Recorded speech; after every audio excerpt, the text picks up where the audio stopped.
સાથે હું છું આરતી। હાલ મહત્વના સમાચાર સામે નજર કરીશું। વાત કરીએ ઓઢવના રબારી વસાહતમાં મકાનો તોડી પાડતા લોકોમાં આક્રોશ જોવા મળી રહ્યો છે। કોઈપણ પ્રકારની નોટિસ વગર મકાનો તોડી પડાયાનો રહીશો દ્વારા આક્ષેપ કરવામાં આવ્યો છે। સરકારે રિઝર્વ પ્લોટ હોવાની વાત કહીને મકાનો તોડી પાડ્યા હતા। તો ઓઢવ કોર્પોરેશનના ભળ્યું ન હતું તે પહેલા જ સરકારે જ માલધારીઓને જમીન ફાળવી હતી, જેમાં રસ્તો 40 ફૂટનો કરવાનો હોવાને લઈને કોર્પોરેશનનું બુલડોઝર ફર્યું હતું તેવું રહીશો દ્વારા કહેવામાં આવ્યું છે। કોંગ્રેસના નેતાનું ઘર પણ તોડી પડાયું તો આપના નેતા અને માલધારી સમાજના આગેવાન તરીકે ઈસુદાન ગઢવીએ મુલાકાત પણ કરી હતી। કાયદાનું ઉલ્લંઘન કરીને મકાન તોડાયા હતા।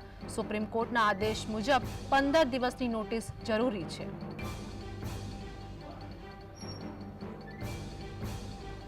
गुजरात ने भारतनी देशनी अंदर चाली रही सरकारनी तानाशाहीने उजागर करता दृश्यो छे। आ तानाशाहीनो चेहरो छे। आ घर એટલા માટે તોડવામાં આવ્યું છે કે હું આ વિસ્તારના લોકોને જે ગેરકાયદેસર રીતે સરકાર ડિમોલેશન કરી રહી હતી, જે ગેરકાયદેસર રીતે એક દિવસની નોટિસમાં લોકોના સામાન ન નીકળવા દઈને લોકો ઉપર બુલડોઝર ફેરવી રહી હતી, એ મુદ્દે હું લડી રહ્યો હતો।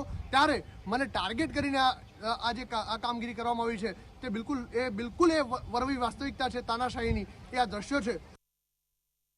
અહીંયા એક દિવસની નોટિસમાં મકાનો 500 થી 700 મકાનો ધરાશય કરી નાખે અમાનવીય પગલું છે। પહેલી તો વાત તો એના હિસાબે અમે બિલકુલ ઘર વિહોણા થઈ ગયા।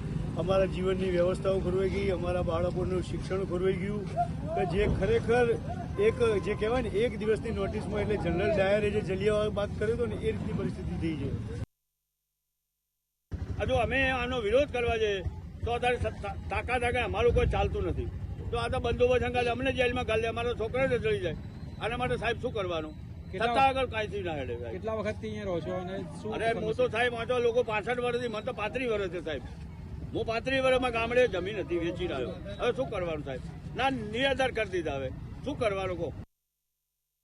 ભાજપના કેટલાય નેતાઓએ એટલો કબજો કર્યો છે ગૌચરની જમીનો ઉપર, એ તમે ખાલી નથી કરાવતા અને અમારા ગરીબના મકાનો તમે તોડાવો છો। એવા કેટલાય ઉદ્યોગપતિઓ છે કે જેણે હેતુફેર કરીને પોતે જમીન પાછી વેચી દીધી છે, એવાય દાખલા છે। એના તમે નથી કરતા। ભાજપના કેટલા કમલમો એવા છે, મતલબ જુનાગઢનો કમલમ છે ગેરકાયદેસર છે એવું ભાજપના પૂર્વ મંત્રીએ કીધું છે, એને તમે તોડતા નથી। તો અહીંયા ભાજપે એવું શું છે કે એમણે અહીંયા અમારા ગરીબોના મકાન તોડવાનો વારો આવ્યો?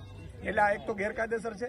બીજું કે અમે આની મામલે કોર્ટમાં ગયા હતા, કોર્ટમાંથી પણ એવું કહેવામાં આવ્યું કે બે સામસામે બેસીને નક્કી કરે, ત્યારે વસાહતવાળાનું તો લીધું જ નથી।